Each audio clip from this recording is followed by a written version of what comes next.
Hello, you wonderful people, and welcome to another episode of Crime Centric. This being a show where I talk about crime dramas that I watch. For today's episode, I'm going to talk about the latest episode of The Blacklist.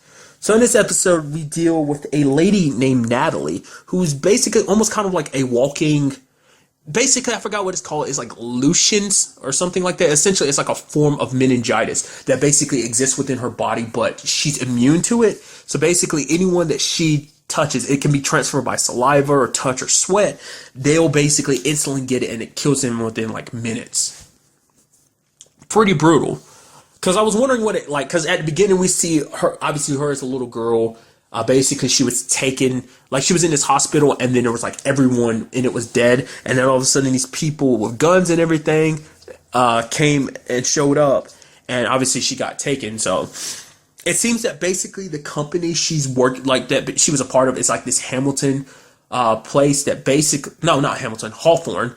Essentially, they're a group, kind of a medical group. And basically, they were studying her. And essentially, all these deaths that were coming up basically brought up the question about who's behind this. I mean, really, this was all brought to them by Reddington, because Reddington came to tell Elizabeth that, because we ended up seeing it happen. It was like, 8 days ago. I was like, that's kind of interesting. It was like, 14 years ago. Now we're talking about 8 days ago. I was like, okay, I didn't really think much of it. And then the person that she killed at the massage parlor was Zach, same dude that died last episode. I was like, oh. So Reddington's talking to Elizabeth. He's like, so I want you to help me deal with this whole situation. You almost see Liz being like, why the hell would I help you? It's like, yeah, you're out of like, because apparently like the whole, like everything Zach owned and everything, like the money he was dealing with for Reddington was like 200 million plus, and it's all gone.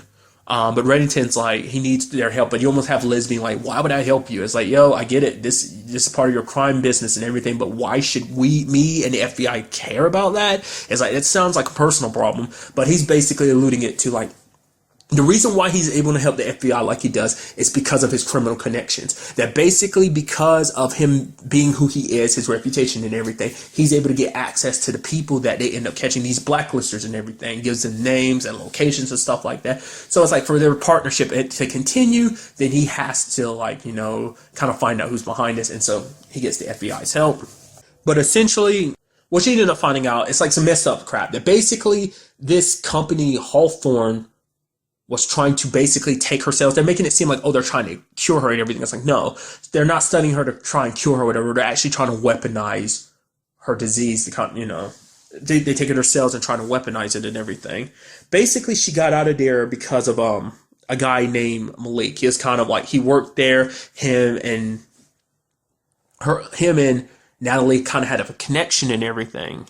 And so he kind of got her away. Like, the thing is, like, basically they set him up in a little house so that, at least that's what they said. The lady that Wrestler and Samar were talking to was like, oh yeah, we gave them a little house and everything. But then we found out like, they aren't there anymore. They left like a couple months ago. And the Wrestler was like, you didn't check on them? I was like, we wanted to give them their space. At that moment, I was like, that's shady. Don't lie. It's like, she has like a very deadly condition. And it's like, you're just, you want to give them their space. And he sent updates and stuff like that. I could buy the whole update situation. But at the same time, it's like, you wouldn't keep an eye on them like for months at a time. It's like, that's total bullcrap. And like I said, why they needed her anyway. So it seems like they were the ones that took her at the beginning of the episode, like 14 years ago. They tracked her down and everything. So they've probably been working on this situation for the past 14 years. So, but their story is actually like, essentially Liz kind of made the comparison of calling them kind of a Romeo and Juliet situation.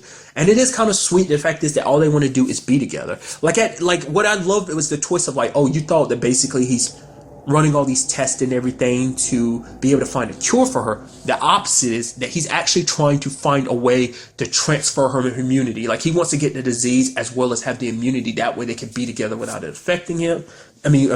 So it's like they could actually touch and kiss. They had this even like little romantic thing that they would say to each other, that they'd almost like get their hands close enough to touch, without her wearing gloves or anything like that. Just because everything they did, like, the people that they killed along the way, got all the money they stole, was for the purposes of funding their research so that he could find a cure, as well as keep her away from Hawthorne and everything. And sadly, at the end of it, it literally played out like Romeo and Juliet.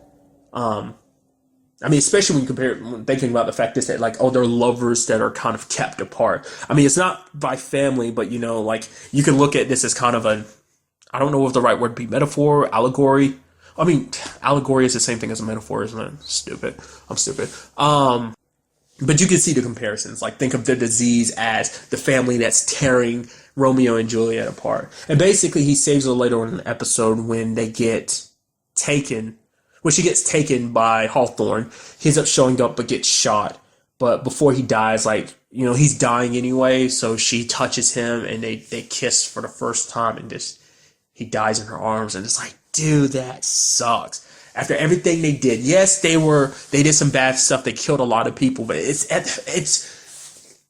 me with my, what people describe as a fantasized notion of romance. It tugs at my heart and it affects everyone. Everyone's just kind of, even Samara's kind of like, that sucks big time. Which I love that whole storyline about how Samara was like, because it just seemed like weird that was kind of a storyline. It's the fact is that Samara was like, so I found out, you know, I accidentally got your check because apparently they don't pay attention. It's like, oh, I guess all, you know, saying that her and Iran is like, oh, I guess we brown people all look alike to them or something like that. And it's just like, yeah, I ended up finding out that basically you make 32% more than I do. And Iran's like, oh, you opened my check?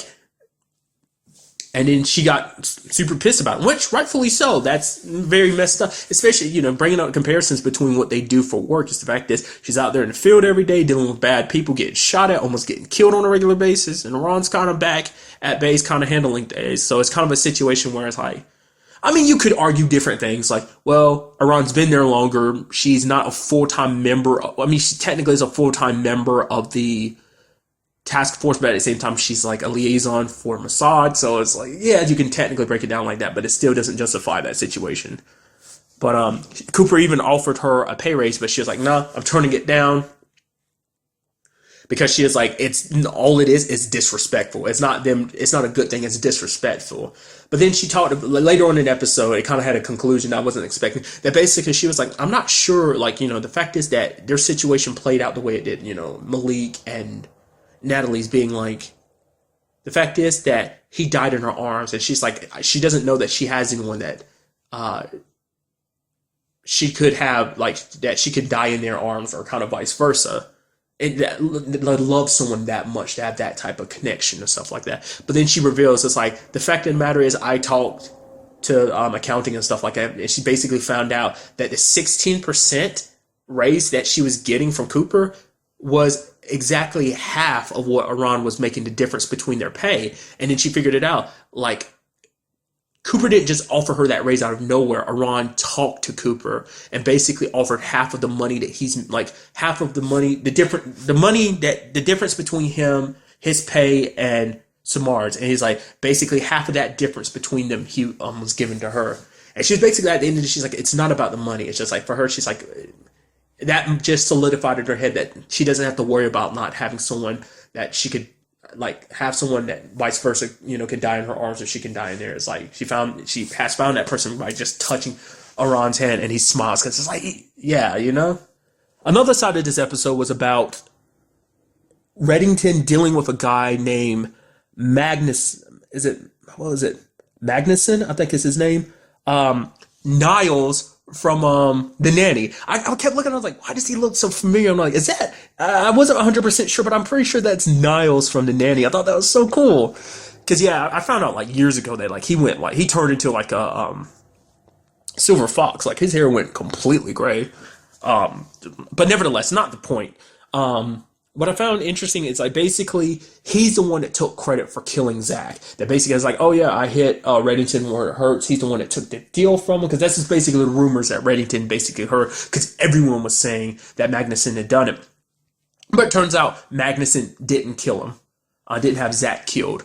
It turns out that the whole situation was, literally it comes down to reputation. Like, basically everyone started throwing like, oh, Magnuson, you went after Reddington, you had his person killed, and just for the sake of reputation, he was like, yeah, I did it. And so it kind of made Reddington look weak, and so it was kind of a situation where they both had a strike, because if Reddington didn't do it, because everyone would look at him like he's weak, Magnuson had to, you know, have a show of strength by being like, yeah, I'll take you on if I have to, Reddington, type of situation. So it came down to that. The reason why they were butting heads in this episode was simply because of that.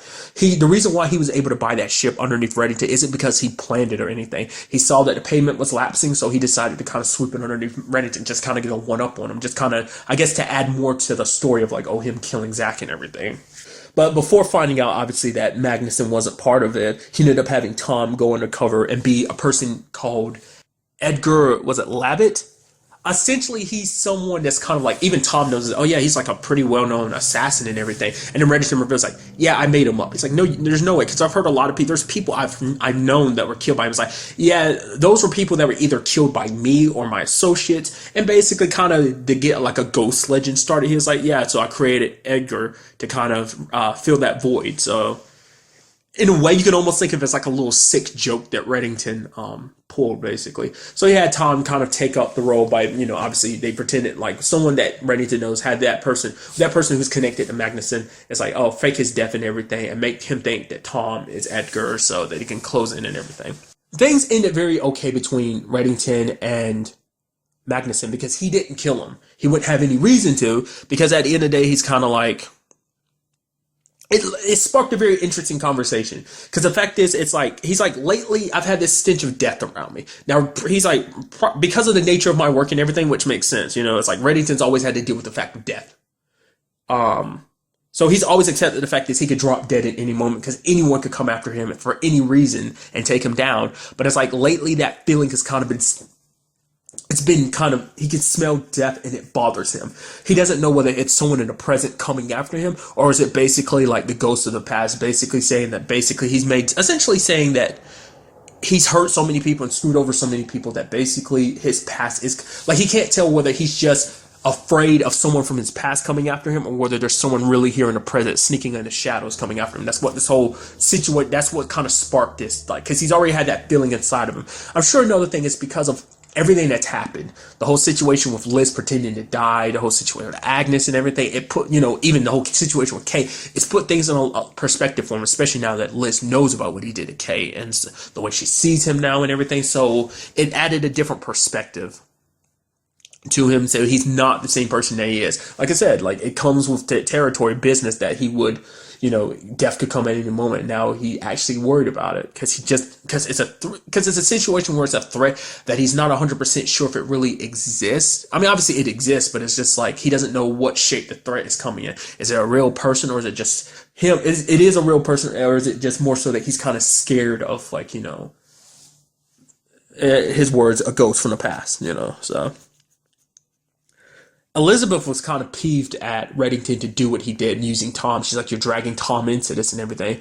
It's like, you could have literally hired anyone. Why Tom? Is like, well, Tom's very good at what he does. And also the fact, Tom brought it up too, like, that part of himself isn't something he can get rid of. Like, it's become a part of him. Like, it's no longer something, like, he tried throwing away all those fake IDs, but he couldn't help but get them out of trash, remember? So it's the same circumstance. Like, that's a part of him he can't get rid of no matter how much he'd want to.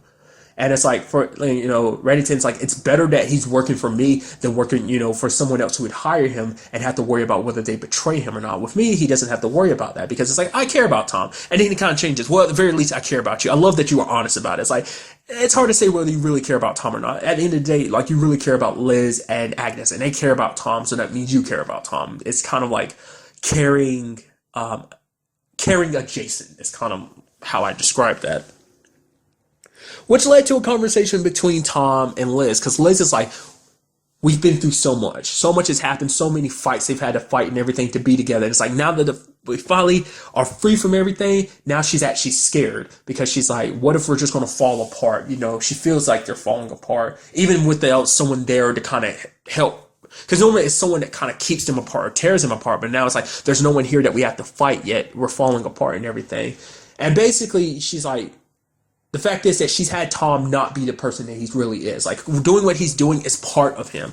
And she's like, that's what kind of makes this work. It's like him being all of himself. Like, that's still a part of him. And that she doesn't want him to deny a part of him. But what she's scared about is the fact is that she might not love that side. But Tom is like, you do. You love me, right? She's like, yeah. It's like, then you love that side of me because that is a part of me. So, like I said, because of there's certain things, obviously I won't spoil it, because basically Reddington ended up finding out at the end of the episode the person that hired, because the reason why they killed Zach, it wasn't for money or whatever. The reason why Natalie killed Zach was because she was hired by a lady named Elizabeth. Is it Sloan or Stone? She was going to rat her out to Hawthorne if she didn't comply So that's why Natalie did what she did going after Zach. But it seems like it's someone specifically that Reddington knows. Obviously, I watched the preview, so I won't go too heavily into it, but it seems very interesting. I still hold my thoughts in my head that at the end of the day, because the moment she mentioned her, I was like, oh, we're going to find out this has to do with Kate. But it was like, no, it's someone else. But I was like, but then in the back of my mind, I'm like, but who's to say she's not hired by Kate? I was like, we haven't seen Kate for a while. And it's like this whole like Reddington almost trying to kill her and everything. I'm like, there's no way that's going to go unpunished. Like I've said it since the beginning. I think Kate's going to end up turning against Reddington. I hope I'm proven wrong, but it's like, even if that is the case that she doesn't try to betray him, but I don't know. Because like she's always been loyal to him, you know? And then it's with the exception of the whole Elizabeth thing, but even that was her being loyal to him by protecting Liz and her baby and protecting them, getting them away from Reddington. Like she had the best of intentions. Granted, it didn't work out that well because it basically led to her being in Kirk's hand, but still. So it's a situation like that where she was loyal, but at the same time, it's like that loyalty is most likely going to disappear when that person that you're loyal to tries to kill you. So maybe I'm 100% wrong about it. I don't know. Like I said, I'm not going to go too deeply into the preview. I will admit, though, there's some stuff about Tom that comes up that I find very interesting. To me, it seems like, you know, a whole situation with that, as well as like him kind of getting back into doing that, being his old job and taking on identities, becoming someone else, and like him and Liz having a conversation of like, oh, this is me and everything. So I'm thinking this is going to be a lot of setup for the Blacklist redemption. Obviously, we haven't 100% set that up yet. So I'm sure like it seems like next episode is going to be like might not necessarily be the full step towards setting that up, but it might be like a half step, you know. So I don't know. Very interested to see how it plays out. Like I said, I'm very, also situation like it's coming up closer sooner, and it's like I'm very interested to see what goes down in the Blacklist redemption too. So like how it all ties together. So. But really, that's all I want to talk about in this episode. Till the next time we meet, be happy, be safe, live life to the fullest, and enjoy it. Good day and goodbye.